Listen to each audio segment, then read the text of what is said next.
Agarrem-se bem, porque o que estão prestes a ler não é apenas uma história. É um terremoto emocional que vos fará questionar tudo o que acreditam saber sobre amor, traição e verdadeira força. Se isto vos ressoa, subscrevam o canal, deem um gosto e espalhem a palavra. Digam-me de onde nos leem nos comentários. Fernando Pereira nunca carregava malas, nem para ele, nem para ninguém. No entanto, naquela manhã, sob o teto frio e deslumbrante do aeroporto de Lisboa, ele segurava a delicada mala de designer de Marta, despreocupadamente, pendurada no seu braço. Para ele, era um gesto inofensivo, de conveniência, não de devoção. Mas cada passo que dava pelo polido chão de mármore ressoava de maneira diferente. Marta caminhava ao seu lado, esbelta e leve, o seu vestido cor de creme esvoaçando suavemente enquanto ajustava os seus óculos de sol. O seu sorriso era pequeno, privado. O tipo de sorriso que uma amante mostrava quando pensava ter finalmente ganho. Ele não olhava para ela. Não tinha porquê. O seu aperto na mala era resposta suficiente. O terminal de luxo zumbia à sua volta. Executivos apressados, pessoal impecável a verificar passaportes e música lounge a desvanecer-se no distante anúncio de voos de partida. Um jato privado esperava por eles, mas Marta insistiu em caminhar pelas saídas. Queria ser vista com ele. Fernando não se opôs. Por que o faria? Pela primeira vez, sentia-se no controle da sua narrativa, até deixar de o estar. Aconteceu em segundos. Primeiro, o silêncio. Depois, o peso do mutismo enquanto os estranhos paravam de se mover. Conversas cortadas a meio. Telefones levantados, não para chamadas, mas para câmaras. Fernando seguiu os seus olhares instintivamente. O seu coração abrandou até parar. No outro extremo do terminal, de pé, inquietantemente imóvel, no meio do caos matinal, estava Inês, a sua esposa. Não usava maquilhagem. O seu rosto estava pálido de cansaço, os seus olhos mais escuros do que ele se lembrava. Mas a última coisa que Fernando viu não foi o seu rosto. Eram as 4 crianças pequenas agrupadas à sua volta. 4 crianças, idênticas. Cada uma agarrada firmemente à sua saia. Os seus pequenos casacos a combinar, como fantasmas contra o chão polido. Os seus quádruplos. A mão de Fernando abriu-se por reflexo. A mala de Marta escorregou dos seus dedos, batendo no chão com um som muito mais alto do que o seu peso justificava. A sua boca moveu-se, mas não produziu palavras. O suor ardia debaixo do seu fato caro. O tempo fraturou-se. Inês não se moveu, não falou, apenas olhou. Através dele. Não para ele. A sua expressão não era de raiva. Era pior. Era piedade. Flash. A primeira câmara captou-o. Depois outra. E outra. Passageiros que antes invejavam Fernando Pereira agora gravavam a sua queda. Quadro a quadro, em alta definição. Fernando, sussurrou Marta, a sua voz a quebrar. Ele não a ouviu. Os seus pés não se moviam. A sua mente girava, reproduzindo inutilmente conversas, desculpas, planos. Nada se encaixava neste momento. Nenhuma contingência o tinha preparado para Inês de pé ali, com a prova do seu abandono agarrada às suas mãos trêmulas. As crianças olharam para ele, confusas. Um menino pequeno apontou com um dedo gordinho, puxando a manga de Inês. Papá! Inês estremeceu. O estômago de Fernando revirou-se violentamente. As pessoas agora sussurravam. Os telefones inclinados para melhores ângulos. Os sussurros tornaram-se murmúrios, depois perguntas audíveis. É aquela a sua esposa? São aqueles os seus filhos? Quem é a mulher com ele? Marta recuou, como se a distância física pudesse apagar o seu envolvimento. Olhou de Inês para Fernando, e de volta, os seus lábios a tremer. Percebeu tarde demais o que todos os outros já entendiam. Ela não era a mulher a quem Fernando pertencia. Era a evidência da sua traição. Inês. A sua voz quebrou como a de um homem que não reconhecia o seu próprio nome. Ela finalmente moveu-se. Passos lentos e deliberados em direção a ele. Não para encurtar a distância, mas para o ferir com cada centímetro da sua compostura. As crianças seguiram-na. Os seus passos desiguais e inseguros. O coração de Fernando batia contra as suas costelas. Desesperado, inútil. Inês parou mesmo antes dele. A sua voz era quase um sussurro, mas cada sílaba o abria em canal. É para isto que a carregavas? Não esperou pela sua resposta. Não precisava dela. Virando-se para os seus filhos, agachou-se, levantando o mais pequeno nos seus braços, como para o proteger. E depois caminhou. Mesmo à frente de Fernando, à frente de Marta, à frente dos repórteres que se aglomeravam na entrada. Fernando viu-a partir, incapaz de a seguir. E em algum lugar da multidão, a voz de um jornalista atravessou o silêncio. Fernando Pereira, podes explicar isto? Mas ele não pôde. Por quê? Como explicas carregar a mala da mulher errada, quando a tua vida real acabou de passar ao teu lado segurando o teu legado? Os flashes continuaram, mas Fernando já não os via, nem mesmo quando as primeiras lágrimas finalmente caíram. Fernando não se moveu, nem quando Inês passou por ele, nem quando os flashes se tornaram ofuscantes, nem quando alguém gritou o seu nome pelos altifalantes do terminal. Não foi até o primeiro jornalista se abrir caminho aos encontrões, empurrando-lhe um microfone na cara que ele piscou. Fernando Pereira, são aqueles os seus filhos? Quem é a mulher com o senhor? O seu casamento acabou? Ele abriu a boca, mas a sua garganta estava áspera, estrangulada pelo pânico. Os seus olhos procuraram desesperadamente Inês, mas ela já estava a alguns passos de distância, a carregar uma das crianças e a guiar as outras. Os seus rostos pequenos, confusos e cansados. Inês, espera! A sua voz quebrou. Ela não o fez. Em vez disso, parou a meio do caminho. Virou-se deliberadamente e enfrentou o mar de câmaras. A sua voz era calma, firme, inabalável. Eu sou Inês Pereira, disse suavemente, mas o silêncio era tão denso que as suas palavras se propagaram. E estes são os filhos esquecidos de Fernando. A frase detonou. Para a imprensa, para os estranhos, para o próprio Fernando. Ofegos, gatilhos de câmaras a clicar incessantemente. Até os anúncios automáticos do aeroporto pareceram pausar, como se o próprio edifício se esforçasse para ouvir. O coração de Fernando bateu contra as suas costelas. Inês, não faças isso. Tentou avançar. Mas a segurança, alertada pela escalada da multidão, interveio entre eles. A mão de Fernando estendeu-se para ela suplicante, desesperada. Mas tudo o que apanhou foi ar vazio. A sua esposa olhou-o diretamente nos olhos. Depois desviou o olhar para os seguranças que estavam prontos ao seu lado. Por favor, escoltem-me a mim e aos meus filhos. Não gritou, não suplicou, ordenou. E os guardas hesitaram apenas um momento antes de obedecer, reconhecendo não o multimilionário, mas a mulher, cuja dor exigia respeito. Inês, deixa-me explicar. A sua voz era rouca, oca. Ela aproximou-se mais uma vez, parando mesmo ao seu alcance.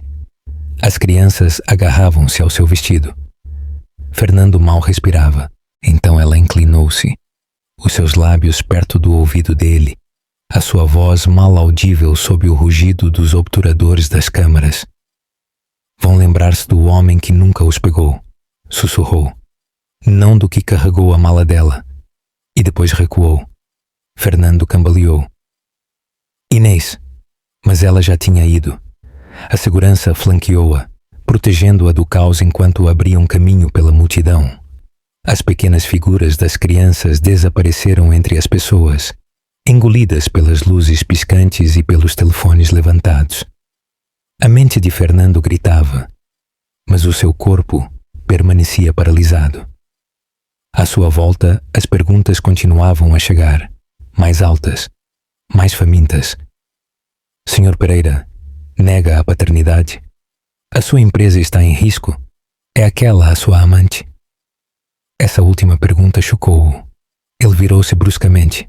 Marta? Procurou, frenético. Mas o lugar onde ela tinha estado parada há apenas alguns minutos estava vazio.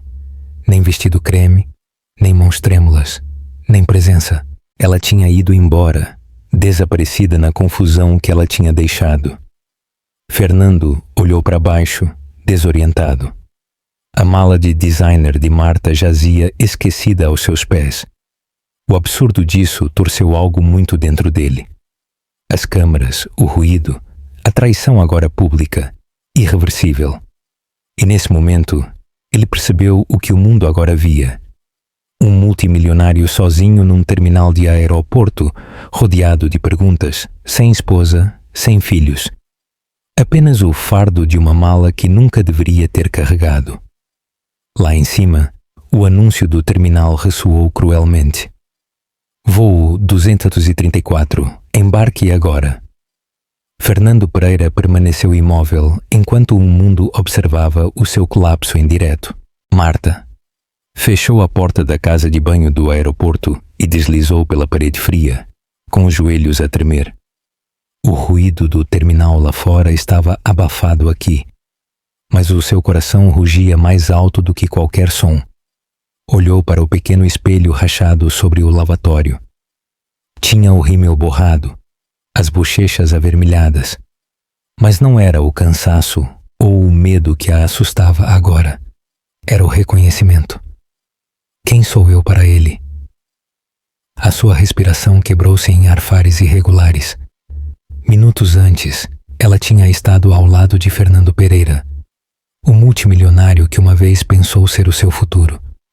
Agora estava sozinha, agarrando os braços, a tremer apesar do calor. Em algum lugar naquele terminal, a sua esposa segurava os seus filhos, os filhos que Marta nem sequer sabia que existiam. A sua mente reproduziu tudo, fragmento por fragmento. Fernando a carregar a sua mala, as câmaras a piscar e depois o rosto de Inês. Calmo, poderoso, o tipo de mulher que Marta alguma vez invejou. Agora a temia. Enterrou o rosto nas mãos, mas as memórias aglomeravam-se, implacáveis. Flashback. O sótão de Fernando. A primeira noite que ficou. As luzes da cidade brilhavam através das paredes de vidro. Ele serviu-lhe vinho, observando-a com olhos que ela confundiu com ternura. Ela não me entende, Marta. Sussurrou. Tu sim. Estou preso nesse casamento. Contigo posso respirar. Ela lembrava-se das palavras exatas, da forma como as disse, da forma como se sentiram como verdade. Agora as ouvia de maneira diferente. Outro flashback. O seu primeiro trabalho de modelo cancelado, depois de Fernando ver as fotos. Já não precisas deles, ele disse. Deixa-me cuidar de ti. Ela tinha sorrido, mas acreditara que isso era amor. Na casa de banho, Marta fechou os olhos com força, odiando-se a si mesma pela memória. Há quanto tempo ela era um substituto, uma subrogação? Ela tinha sido a sua rebelião contra Inês? Ou a sua apólice de seguro? O pior pensamento de todos infiltrou-se, frio e lento. Talvez eu nunca tenha sido nada. As lágrimas embaciaram a sua visão enquanto os seus dedos se cravavam na sua pele. Pensou nas promessas de Fernando. Como ele falava de Inês como se fosse gelo, controladora, distante. Mas a mulher que ela viu hoje não era fria, era forte. E Fernando? Parecia mais pequeno do que alguma vez o vira. Marta saltou ao ouvir um toque na porta da casa de banho. Todo o seu corpo estremeceu. Menina, está tudo bem? A voz de uma limpadora. A voz de Marta quebrou-se ao responder. Só preciso de 1 minuto. Os passos desvaneceram-se. Voltou a respirar, mas o seu pulso acelerava. E agora? Não tinha resposta. Fernando não a protegeria. Já não. Nem a tinha procurado no caos. Não depois de Inês aparecer. Porque no momento em que a sua esposa chegou, ela deixou de existir. O seu olhar desviou-se para o seu telefone. Dezenas de mensagens. Amigos. Estranhos. Repórteres. O seu nome era tendência. As suas fotos vazaram. Os títulos gritavam: a amante de Fernando Pereira identificada. Já não era um segredo. Era o escândalo. De repente, as paredes pareceram sufocantes. Pôs-se de pé, cambaleando. Procurou a torneira. Espirrou água fria na cara, na esperança de que adormecesse a vergonha ardente. Mas a água não podia limpar o que sentia. Era tudo o que sempre tinha sido. Uma ferramenta na guerra de Fernando Pereira contra uma mulher que ela nunca conheceu realmente. Uma guerra que ela nunca aceitou travar. O seu telefone voltou a vibrar. Outra notificação. Outro título. Deixou-o cair, deixando-o colidir contra o chão. Quando finalmente olhou para o espelho, viu o fim da ilusão. Sem glamour, sem futuro, sem ele. Apenas Marta. E o seu erro. Um único pensamento ecoou na sua mente. Tenho de sair. Não apenas desta casa de banho, da cidade, da história, dele. Estendeu a mão trêmula para o seu telefone e abriu a sua última aplicação de partilha de viagens. Um destino veio-lhe à mente, um lugar onde ele nunca a procuraria. 6 horas de carro. Saiu da casa de banho, abrindo caminho pela multidão de passageiros que esperavam. Percebeu algo mais escuro. Não fugia de Inês. Fugia de si mesma. A casa segura não era muito. Paredes nuas, cortinas opacas, 2 quartos. Câmaras de segurança cobriam todos os ângulos exteriores. Para Inês Pereira, era mais um lar do que a mansão que outrora partilhou com Fernando. Sentou-se na beira de um sofá de couro liso, costas direitas. Os quádruplos dormiam no quarto ao lado. A sua advogada, Joana Silva, estava sentada à sua frente, silenciosa, esperando. Inês não falou de imediato. Observou o vapor subir do seu chá intocado. Finalmente, perguntou sem levantar o olhar: Achas que sou fraca, Joana? Joana hesitou. Não. Os lábios de Inês apertaram-se. O Fernando sim. Uma pausa. Então Inês começou. No início não era óbvio. Ele fazia-me sentir afortunada. Especial até. Eu acreditei nele quando disse que mais ninguém entendia o mundo dele. Ele trazia-me rosas uma noite e silenciava-me na seguinte. Joana ouviu, o seu tablet inativo no seu colo. Quando engravidei, tudo mudou. Ele disse que era demasiado cedo. Disse que o momento danificaria a imagem dele. Eu não tinha permissão para ir a eventos. Não havia chás de bebê, nem fotos públicas. Eu carreguei os nossos filhos em silêncio enquanto ele continuava com o seu império. A sua voz não quebrou. Estava demasiado dormente para isso. Eu soube da primeira amante quando estava com 6 meses de gravidez. Não a Marta. Alguém antes dela. Quando o confrontei, ele disse que eu tinha interpretado mal. Fez-me acreditar que eu estava paranoica. Hormonal. Bloqueou as minhas contas depois dessa discussão. A mandíbula de Joana apertou-se. Ela já tinha ouvido histórias como esta antes, mas a contenção de Inês perturbava-a mais do que as lágrimas o teriam feito. Os gêmeos nasceram prematuros. Cesariana de emergência. Eu estava inconsciente. Quando acordei, o Fernando não estava lá. As mãos de Inês fecharam-se em punhos no seu colo. Perguntei à enfermeira por que ele não os estava a segurar. Ela disse-me que ele nunca veio. Um longo silêncio. A garganta de Joana apertou-se. Nem mesmo uma vez? Inês abanou a cabeça lentamente. Nem mesmo uma vez. Virou-se para Joana pela primeira vez. O mundo pensa que ele é um pai distante, frio talvez, mas eles não sabem a verdade. A voz de Joana suavizou-se. Diz-me. Inês inalou cuidadosamente. Ele não segurou os seus filhos, porque não se importava se eles viviam. Joana piscou. Inês continuou. Uma vez ouvi-o dizer ao médico. Ele disse que se eles não sobrevivessem, seria menos complicado. Ela deixou esse horror assentar. Eu deixei-o tirar-me tudo, Joana. O meu nome, o meu lar, o meu dinheiro e o pior de tudo, o meu silêncio. Joana inclinou-se para de frente, a sua voz firme agora. Mas não mais. Não, assentiu Inês. Não mais. O chá tinha arrefecido. Joana inclinou-se, os seus olhos afiados. Precisas de decidir agora. Fazemos um acordo em silêncio ou queimamo-lo publicamente? Inês respondeu sem hesitar. Quero que o mundo saiba o que ele fez e o que ele nunca fez. Joana assentiu uma vez. Então amanhã apresentaremos o processo.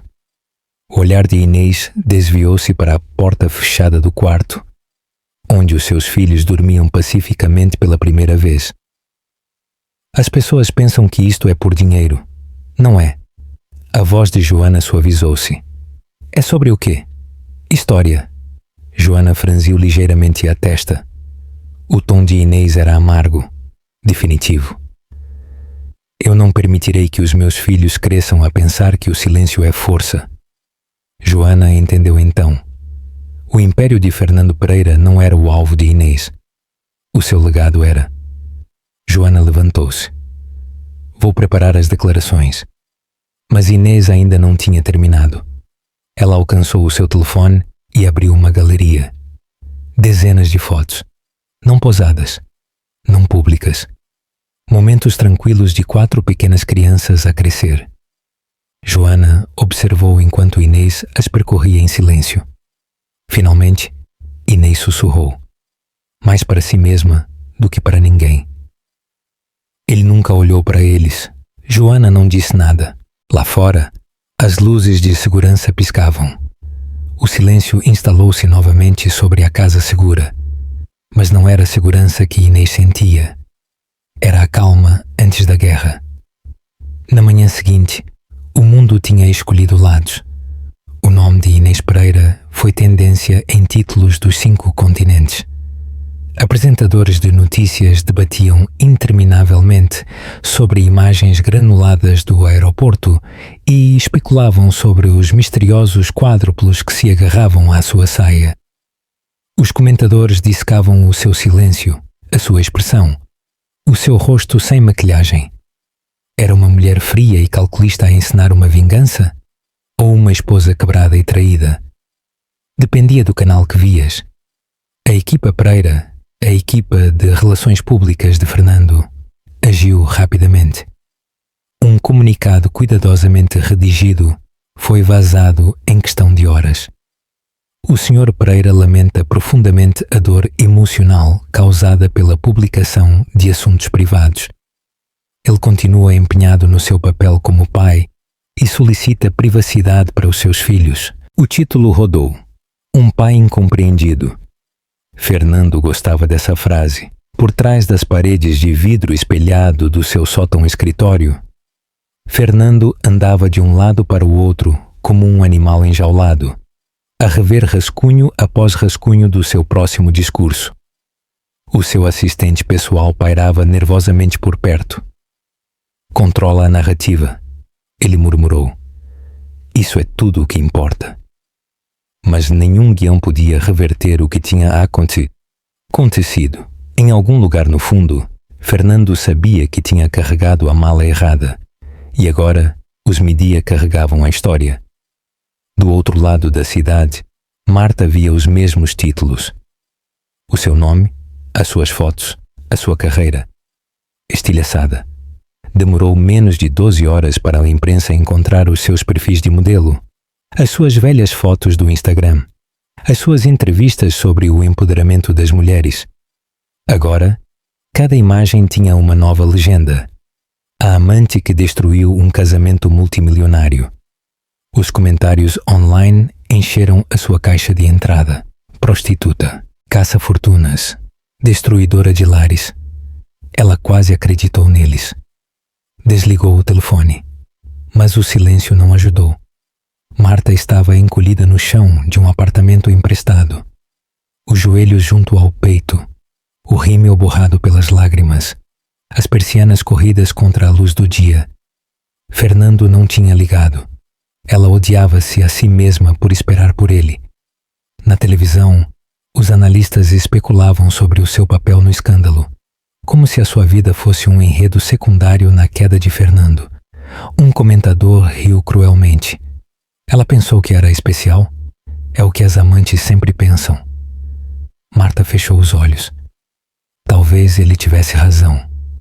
Do outro lado da cidade, na tranquilidade da sua casa segura, Inês estava sentada, observando a mesma cobertura. Mas onde Marta chorava, Inês apenas observava em silêncio, a sua expressão ilegível. Cada insulto dirigido a ela não a feria. Cada acusação de ser fria apenas confirmava o que lhe tinham ensinado. Que uma mulher que não chora é perigosa. Que uma mulher que fala é ingrata. Fernando tinha-lhe ensinado bem. Mas agora o mundo podia olhar e Inês pretendia deixá-los. De volta ao seu sótão, Fernando ensaiava. Isto foi um mal-entendido. A minha esposa e eu temos diferenças, sim. Mas ele parou, frustrado. O assistente esperou, depois hesitou. Senhor, com todo o respeito, as pessoas podem não acreditar no senhor. Fernando virou-se lentamente, os olhos afiados. Eu construí o horizonte desta cidade. O seu assistente não disse nada. O telefone de Fernando vibrou. Ele verificou, esperando apoio. Em vez disso, o texto do seu conselheiro legal gelou-o. Ela contratou Joana Silva.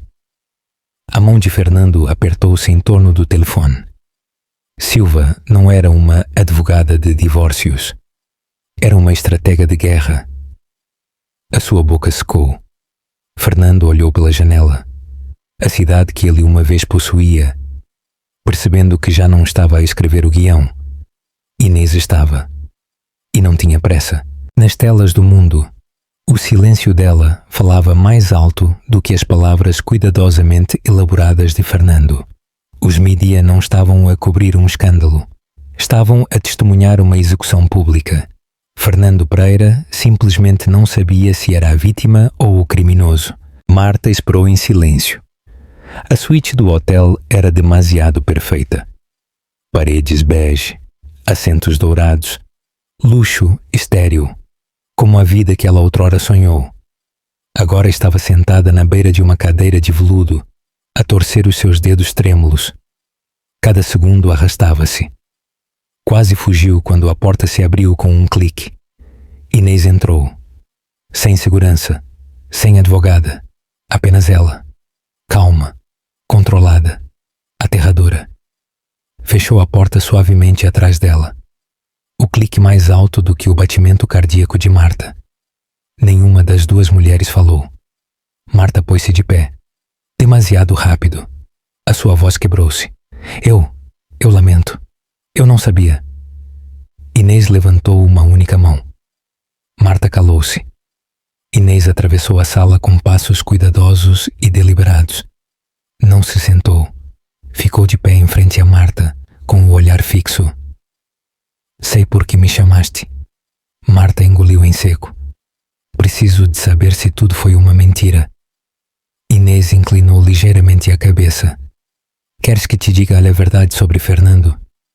Marta assentiu. A voz de Inês era calma, demasiado calma. Bem, não andou de um lado para o outro. Não fez sermões. Ela contou a história. Conheci-o quando tinha a tua idade. 24. Ele disse que eu era diferente, especial. A única que via o homem por trás do império. Os lábios de Marta abriram-se ligeiramente. O horror apoderou-se dela. o tom de Inês nunca mudou. Ele disse-me que as ex-namoradas não o entendiam, que se sentia preso, que eu era a sua liberdade. Os joelhos de Marta cederam ligeiramente. Sentou-se sem querer. Inês continuou. Quando engravidei, ele disse que não era o momento certo. Disse que danificaria o futuro dele. Eu acreditei nele. Os seus olhos piscaram então, brevemente. Um vislumbre de algo cru. Passei a minha primeira gravidez sozinha numa mansão, com as minhas próprias contas bloqueadas, com o pessoal instruído para não me falar a menos que fosse necessário. A garganta de Marta apertou-se. Eu pensei que tu eras o problema. Eu sei, disse Inês suavemente. Uma pausa. Sabes o que o Fernando disse quando lhe perguntei por que é que ele nunca foi ao hospital? Marta abanou a cabeça. As lágrimas a começar. A voz de Inês era de aço puro.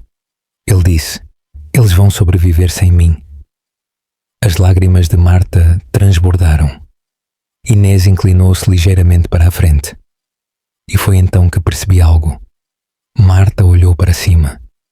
Quebrada. Inês proferiu a frase com precisão cirúrgica. Tu não és a minha inimiga.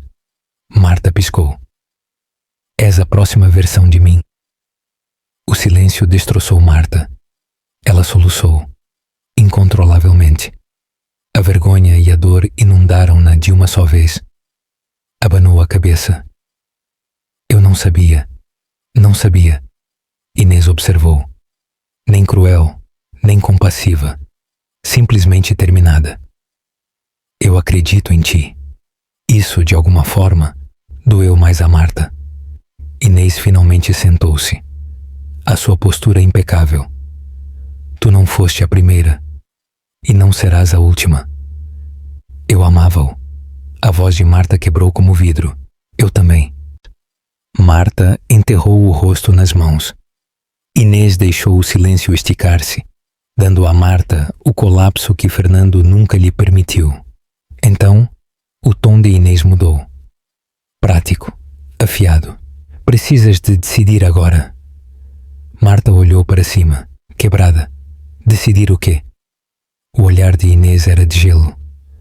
Vais continuar a implorar pelas migalhas da atenção dele?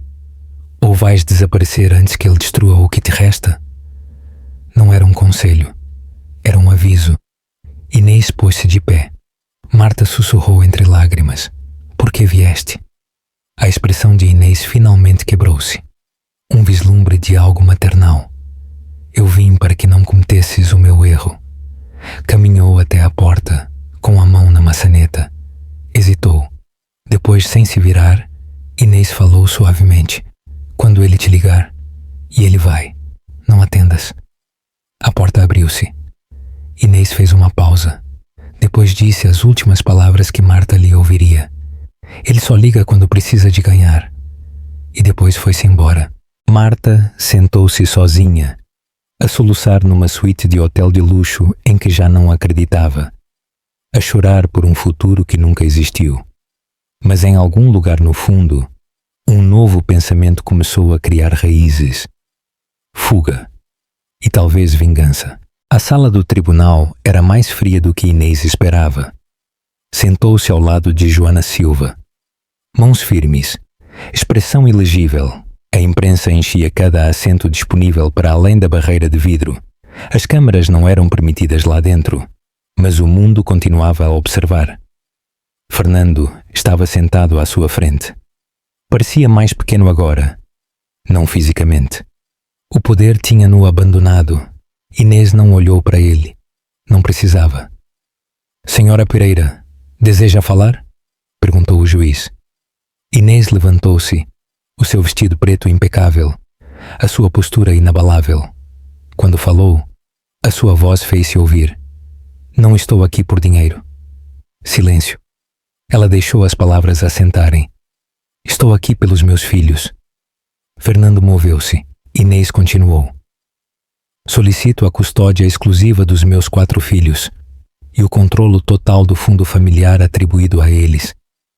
Um murmúrio percorreu a galeria. Joana, permaneceu imóvel ao seu lado. Silenciosa e forte, a voz de Inês tensionou-se. Aço envolto em seda. Por anos, o Sr. Pereira certificou-se de que eu permanecesse legal e financeiramente dependente. Ele controlou cada euro, cada decisão. Quando eu estava grávida, ele isolou-me. Negou-me o acesso a decisões médicas e recusou-se a aparecer no nascimento deles. Ela fez uma pausa. Deixou o silêncio cortar. Ele nunca o segurou.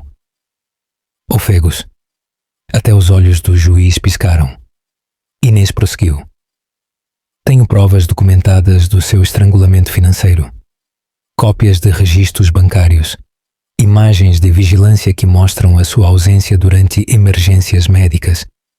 E declarações assinadas do pessoal que confirmam a sua recusa em reconhecer a existência dos seus filhos. Fernando não disse nada.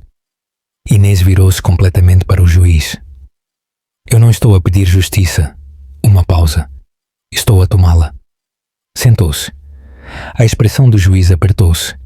Joana sussurrou suavemente ao seu lado. Ganhaste, mas Inês não sorriu. Do outro lado da sala, os advogados de Fernando puseram-se de pé, tentando controlar os danos. Jargão legal. Interesses corporativos. Termos como mal-entendido. Estruturas familiares complexas. Violação da privacidade. Fernando nunca falou. Sentou-se imóvel. Silencioso, mas impotente. À meio da tarde, o veredito foi rápido. Custódia total atribuída a Inês Pereira. Controlo do fundo. Centenas de milhões transferidos para a sua autoridade. Fernando manteve os direitos de visita. Os olhos de Inês permaneceram vazios ao ouvir isso. Ela sabia que ele não os usaria. Quando o martelo do juiz finalmente caiu, Joana tocou-lhe no braço suavemente. Está feito. Inês pôs-se de pé. Fernando permaneceu sentado. Pela primeira vez, Inês permitiu-se olhar para ele. Não com ódio, não com medo, com nada. E esse vazio destroçou-o mais do que a raiva alguma vez poderia. As portas da sala abriram-se. Os repórteres aglomeraram-se lá fora, esperando por declarações. Joana perguntou suavemente. Quer dizer algo à imprensa? Inês respondeu sem hesitar. Não. Saiu para a luz do sol. As câmaras piscaram. As pessoas gritaram perguntas. Mas ela não falou. Simplesmente caminhou. E o mundo observou. Não Fernando, não o multimilionário, nem a vítima, mas Inês Pereira, uma mulher que já não estava em silêncio, um símbolo de força tranquila. De volta lá dentro, Fernando finalmente pôs-se de pé. O seu advogado disse algo. Fernando não ouviu. Caminhou em direção à saída do tribunal. Não sozinho. Nenhuma câmara o perseguiu. Lá fora, os títulos explodiram. Inês Pereira ganha, Fernando perde tudo. De volta ao seu sótão, Fernando serviu-se de uma bebida, mas não a bebeu. Olhou para os noticiários até o copo lhe escorregar da mão e partir-se em pedaços. O império que ele tinha construído estava a arder. Não por um escândalo, por uma mulher que se recusava a permanecer invisível. E nesse momento Fernando Pereira entendeu. Ele já não era a história. Inês era. O preço do esquecimento. Fernando Pereira vivia agora em silêncio. A sua vila, empoleirada num penhasco privado, dominava o oceano em que ele já não nadava. As paredes de vidro iluminavam-se com uma luz solar que ele nunca notava. O pessoal ia e vinha sem palavras. As refeições ficavam intocadas. O poder nunca se tinha sentido tão vazio. Cada manhã, ele sentava-se na mesma cadeira de couro em frente à enorme tela de televisão. Os noticiários passavam em loop interminável. Não sobre a sua empresa, não sobre ele, sobre ela. Inês Pereira, aparições públicas, lançamentos de caridade, iniciativas de saúde infantil. Cada título levava o seu nome. Cada fotografia mostrava-a com 4 crianças. Os seus filhos, seus filhos. Fernando observava os seus rostos envelhecerem em cada nova transmissão, mas não os reconhecia, porque ele nunca o tinha tentado. À noite, quando o pessoal assumia que ele dormia, Fernando sentava-se sozinho, rebobinando as imagens da declaração de Inês no tribunal. Nunca o segurou. As palavras assombravam-no mais do que qualquer escândalo. Na sua mente, ele repetia uma pergunta que nunca encontrou resposta. Por que é que eu não o fiz? Não chegavam chamadas agora, nem convites. O seu nome era uma moeda que ninguém queria. Impotente, sem amor, esquecido. Esse era o preço. E ele pagava-o sozinho. Do outro lado da cidade, um mundo diferente desenrolava-se. Um parque pequeno e tranquilo, baloiços simples, bancos gastos, o murmúrio da vida comum. Inês estava sentada num banco de madeira, a observar os seus filhos a brincar. As suas risadas não eram altas, apenas reais. 4 crianças corriam pela relva, idênticas, mas distintas em energia.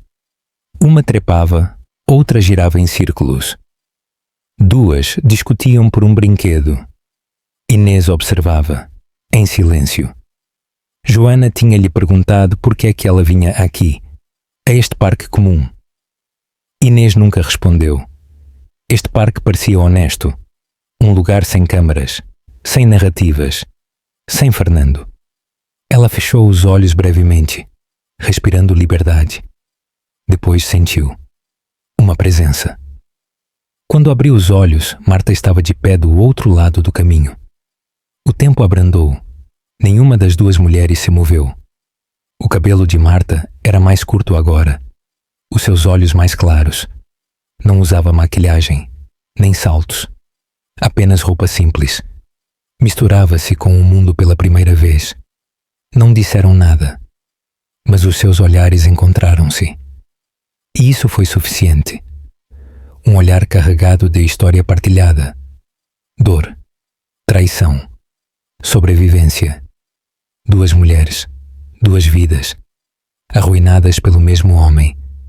2 vidas reconstruídas, sem ele. A risada de uma criança quebrou o silêncio entre elas. Os lábios de Marta tremeram, não de tristeza, mas de alívio. Ela fez um pequeno e respeitoso aceno de cabeça e depois virou-se. Afastou-se em silêncio pelo caminho, desaparecendo pelo trilho, em direção a um futuro que finalmente podia reclamar como seu. Inês observou até que Marta foi embora. Não a perseguiu, não falou. Simplesmente virou-se para os seus filhos. Ela não precisava de olhar por cima do ombro. Algumas guerras não precisam de vencedores, apenas de finais. De volta na vila, a bebida de Fernando continuava intacta. O sol pôs-se para além do oceano. Sangrando vermelho no horizonte, Fernando voltou a reproduzir. O mesmo do verdito. A voz de Inês. Não estou a pedir justiça. Estou a tomá-la. Enquanto a tela piscava na penumbra, Fernando sussurrou para a sala vazia. Eu podia ter arranjado isso. Ninguém respondeu, porque ninguém ouviu. Fernando Pereira, outrora o homem que possuía a cidade, agora observava o seu império em ruínas, os seus filhos estranhos e a mulher que ele subestimou, de pé sob a luz que ele pensava ser sua. O preço do poder não era perder tudo. Era perceber tarde demais como era não ter nada. E em algum lugar, longe da sua vista, os seus filhos aprendiam a rir sem ele.